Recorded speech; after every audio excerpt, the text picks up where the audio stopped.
Such a solution will hold Aurora accountable for past patterns and practices by appointing an independent monitor to oversee ongoing changes. Colorado's Attorney General Phil Weiser is using a tool that's been used before across the country to change policies within police departments.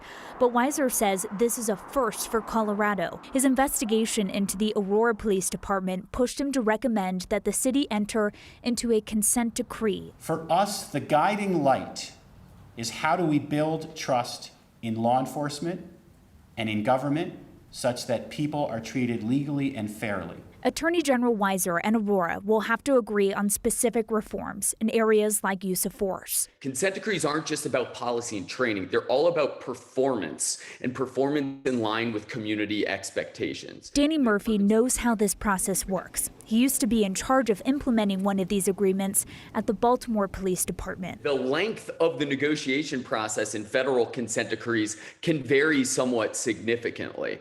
It can be a series of months to over a year, potentially.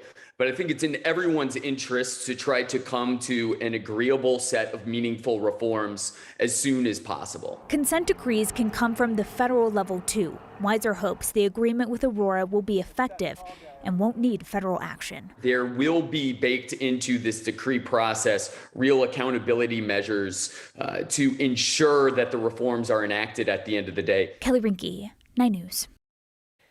Just this year, U.S. Attorney General Merrick Garland rescinded limits on consent decrees that were made during the Trump era. Before that, the agreements needed to have an end date rather than end when the court was satisfied that improvements had been made.